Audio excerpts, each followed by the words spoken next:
Hello everyone, welcome to my channel. आप सभी का स्वागत है हमारे आज के इस वीडियो में। फ्रेंड्स, आज का जो हमारा टॉपिक है, देखिए इस टॉपिक पर भी बहुत सारे स्टूडेंट ने कमेंट किए हैं। जिन्होंने भी फॉर्म भरते टाइम कुछ ना कुछ गलती की है, वो सारे स्टूडेंट यहाँ पर परेशान है इस बात को लेकर कि कहीं एग्जाम देने के बाद उनको रिजेक्ट तो नहीं किया जाएगा। तो आज की इस वीडियो में आपको बताऊंगा कि कौन कौन से मिस्टेक यहाँ पर स्टूडेंट ने की है फॉर्म भरते टाइम, और उन गलतियों के कारण कहाँ कहाँ स्टूडेंट को जो है प्रॉब्लम आती है, डॉक्यूमेंट वेरिफिकेशन के टाइम क्या प्रॉब्लम आती है और किस कंडीशन में आपको रिजेक्ट किया जा सकता है। तो पूरी जानकारी आपको इस वीडियो में मिल जाएगी और मेरी गारंटी है इस वीडियो को देखने के बाद आपको कोई भी वीडियो देखने की आवश्यकता नहीं पड़ेगी। पूरी जानकारी मैं आपको यहाँ पर देने वाला हूँ। तो वीडियो को स्टार्ट करने से पहले मेरा आप लोगों से रिक्वेस्ट है, अगर आप चैनल पर नए हैं तो चैनल को सब्सक्राइब कर लीजिए। फ्रेंड्स, टेक्स्ट बुक की तरफ से अभी चल रही है फ्लैश सेल, जो 24 घंटे के लिए वैलिड है, यानी कि 13 तारीख रात 12 बजे तक आप इसका लाभ ले सकते हैं। यहाँ पर जो 499 रुपये का ईयरली पास है वो आपको मात्र 399 रुपये में मिल जाएगा। आपको सिंपली क्या करना है, डिस्क्रिप्शन में दिए गए लिंक पर जाकर इसको परचेज करते टाइम EG10 कोड का यूज़ करना है, तो 100 रुपये का आपको ये सीधा सीधा डिस्काउंट मिल जाएगा। यहाँ पर 580 से ज़्यादा एग्जाम्स के लिए 45,000 से ज़्यादा मॉक टेस्ट अवेलेबल हैं। तो अगर आप मल्टीपल एग्जाम्स की तैयारी करते हैं तो एक सिंगल पास आपको बहुत यूज़फुल रहेगा। लिंक डिस्क्रिप्शन में है, जाके चेकआउट जरूर करें।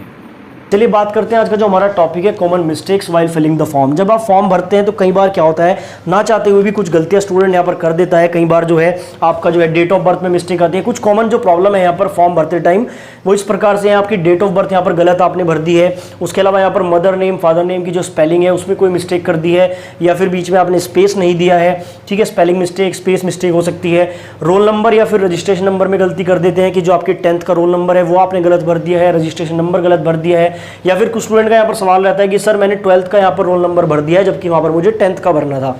एड्रेस को लेकर बहुत सारे स्टूडेंट में कंफ्यूजन रहता है कि मैंने परमानेंट एड्रेस गलत भर दिया है, टेम्परेरी एड्रेस मैंने गलत भर दिया है, आधार कार्ड का जो नंबर है वो यहाँ पर गलत भर देते हैं स्टूडेंट। और देखिए कुछ स्टूडेंट तो ऐसे भी हैं जिन्होंने मुझे बताया कि उनका जो है मेल की जगह फीमेल भरा गया है या फिर फीमेल की जगह उन्होंने मेल भर दिया है। तो ऐसी सिली मिस्टेक यहाँ पर स्टूडेंट करते हैं। उसके बाद कैटेगरी मिस्टेक करते हैं। अब देखिए जो कैटेगरी मिस्टेक है ये वाली सबसे ज्यादा मेजर मिस्टेक होती है। अगर आपका फॉर्म रिजेक्ट होता है तो सिर्फ इसी मिस्टेक के कारण आपका फॉर्म रिजेक्ट हो सकता है। कैसे हो सकता है मैं आपको अभी आगे बताऊंगा। या फिर देखिए कास्ट सर्टिफिकेट का जो नंबर है वो यहाँ पर स्टूडेंट गलत भर देते हैं। तो कुछ ही कॉमन प्रॉब्लम्स होती है जो स्टूडेंट के द्वारा की जाती है फॉर्म भरते टाइम। देखिए जिस टाइम पर आपका स्टेटस जारी किया जाता है कि आपका फॉर्म एक्सेप्ट हुआ है या रिजेक्ट हुआ है, उस टाइम पर आपने चेक किया तो आपका फॉर्म वहां पर एक्सेप्ट हो गया, लेकिन बाद में आपने देखा कि फॉर्म में जो है आपने इनमें से कोई ना कोई गलती की हुई है। अब यहां पर स्टूडेंट परेशान हो जाता है कि कहीं मुझे जो है डीवी के टाइम पर रिजेक्ट तो नहीं किया जाएगा। तो कहीं ना कहीं ये उनकी तैयारी को भी इफेक्ट करता है। माइंड में कहीं ना कहीं ये बात रहती है कि जो मैं तैयारी कर रहा हूं ये वेस्ट ना हो जाए।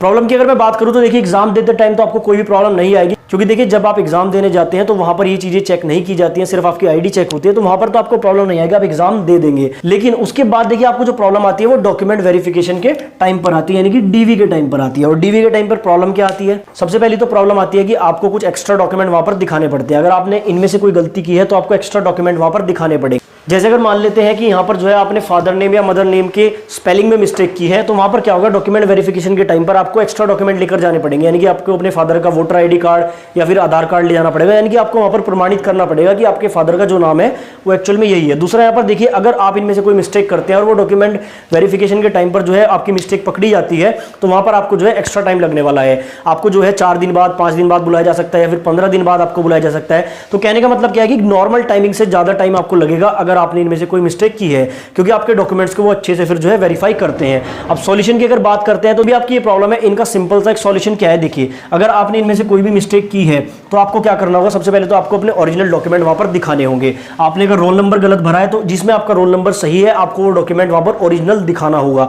या फिर कहीं भी अगर आपकी मिस्टेक है किसी भी चीज में, कास्ट सर्टिफिकेट में, एड्रेस प्रूफ में या फिर रोल नंबर या रजिस्ट्रेशन नंबर में, तो आपको उसका एक्चुअल प्रूफ यानी कि उसका ओरिजिनल प्रूफ आपको वहां पर दिखाना होगा। दूसरा आपको क्या करना पड़ेगा, एक सपोर्टिव डॉक्यूमेंट भी वहां पर लेकर जाना होगा।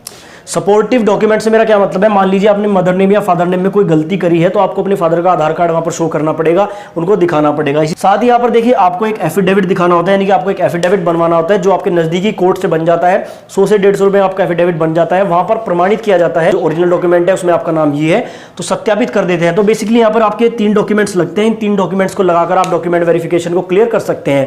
लेकिन मैं आपको बता दूं आपको एक्स्ट्रा टाइम लगेगा। कई बार आपको जो है 2 से 3 बार भी जाना पड़ सकता है अपने डॉक्यूमेंट वेरिफिकेशन के लिए। तो ये प्रॉब्लम्स यहाँ पर आती है। अब देखिए यहाँ पर एक प्रॉब्लम होती है आपकी कैटेगरी मिस्टेक की। अब स्टूडेंट क्या करते हैं, कई बार अगर वो ओबीसी में है तो वो जनरल भर देते हैं, अगर वो एससी में है तो ओबीसी भर देते हैं। देखिए इस कंडीशन में आपका फॉर्म यहाँ पर रिजेक्ट हो सकता है। देखिए मैं आपको बताता हूँ कैसे। मान लीजिए यहाँ पर आप क्या है, एससी कैटेगरी में है या फिर आप एसटी कैटेगरी में है या फिर आप ओबीसी कैटेगरी में है और आपने गलती से क्या कर दिया, वहां पर यूआर सेलेक्ट कर दिया है। या फिर इसका उल्टा मैं लेकर चलता हूं कि आप यूआर कैटेगरी में है लेकिन आपने जो है ओबीसी फिल कर दिया है, एससी फिल कर दिया है या एसटी फिल कर दिया है। तो ऐसी कंडीशन में क्या होगा, देखिए यहां पर सारी बात डिपेंड करती है आपके मार्क्स पर। अगर आपके मार्क्स यूआर कैटेगरी के इक्वल है, मान लीजिए यूआर कैटेगरी के मार्क्स यहां पर 80 हैं और आपके मार्क्स आ रहे हैं 82, तो आपकी जो कैटेगरी मिस्टेक है ये बिल्कुल इग्नोर कर दी जाएगी। एक देखिए आपके मार्क्स यूआर कैटेगरी को जो है टच कर रहे हैं, यानी कि यूआर कैटेगरी से भी ज्यादा आपके मार्क्स हैं, तो यहां पर आपको एज अ यूआर काउंट कर लिया जाता है। और जब किसी को एज अ यूआर यानी कि अनरिजर्व कैटेगरी में काउंट करते हैं तो वहां पर कास्ट सर्टिफिकेट का कोई रोल नहीं रहता है। लेकिन इसका उल्टा आपको समझना होगा। मान लीजिए यहां पर क्या है, आप एससी कैटेगरी से बिलोंग करते हैं, आपने गलती से यहां पर ओबीसी फिल कर दिया है, ठीक है। अब यहां पर आपके जो मार्क्स है वो ओबीसी से कम आ रहे हैं, यानी कि ओबीसी का जितना कट ऑफ है उससे कम आपके मार्क्स आ रहे हैं, तो देखिए यहां पर आपको रिजेक्ट किया जाएगा। क्यों आपको रिजेक्ट किया जाएगा, क्योंकि आप एससी कैटेगरी में हैं। एससी कैटेगरी की जो कट ऑफ होती है वो हमेशा कम रहती है किससे, ओबीसी कैटेगरी से। अब आप एससी कैटेगरी से लेकिन आपने ओबीसी फिल किया है, तो आपका जो सिलेक्शन होगा वो ओबीसी कैटेगरी के अकॉर्डिंग होगा। मान लीजिए ओबीसी कैटेगरी यहां पर 75 नंबर पर सिलेक्शन होता है, एससी कैटेगरी में 65 नंबर पर सिलेक्शन होता है, लेकिन यहां पर आपने गलती से ओबीसी भरा है और आपके मार्क्स आए यहां पर केवल 70, क्योंकि आपके मार्क्स यहां पर 70 है जो ओबीसी के इक्वल नहीं है, तो यहां पर आपको रिजेक्ट कर दिया जाएगा, यानी कि आपको जो है आगे मौका नहीं मिलेगा। तो इस वाली मिस्टेक के कारण जो है स्टूडेंट यहां पर रिजेक्ट होते हैं। बाकी जितनी भी मिस्टेक होते हैं उन सभी का हल हो जाता है। यहां पर आपको डॉक्यूमेंट दिखाने होते हैं, सपोर्टिव डॉक्यूमेंट दिखाने होते हैं, एफिडेविट लगाकर सभी का हल हो जाता है। तो यहां पर मैं आपको बता दूं, देखिए जितने भी स्टूडेंट ने ये गलतियां की है, सबसे पहले तो उनको परेशान होने की आवश्यकता नहीं है, कुछ भी दिक्कत आपको नहीं होगी, डॉक्यूमेंट वेरिफिकेशन में आप क्लियर हो जाएंगे। बाकी आपको फोकस करना है मैक्सिमम मार्क्स पर। अगर किसी की यहां पर कैटेगरी मिस्टेक है तो उसको स्पेशली फोकस करना है अपने मार्क्स पर। जितने ज्यादा आपके मार्क्स आएंगे, अगर आप यूआर कैटेगरी के केवल मार्क्स ले आते हैं तो कैटेगरी वाला मैटर भी आपका सॉल्व हो जाएगा। तो इस तरह से जो है ये चीजें काम करती हैं। उम्मीद करता हूं ये सारी बातें आपको समझ आई होंगी। बहुत सारे स्टूडेंट की रिक्वेस्ट थी कि सर मैंने मिस्टेक की है, तो अब आपको कहीं भी जाने की आवश्यकता नहीं है, आप बिल्कुल बेफिक्र होकर अपनी तैयारी कर सकते हैं, कोई भी प्रॉब्लम आपको नहीं आएगी। उम्मीद करता हूं कि वीडियो आप लोगों के लिए हेल्पफुल रहा होगा। अगर वीडियो आपको पसंद आया तो वीडियो को लाइक करें और चैनल पर आप लोग नए हैं तो चैनल को सब्सक्राइब करें।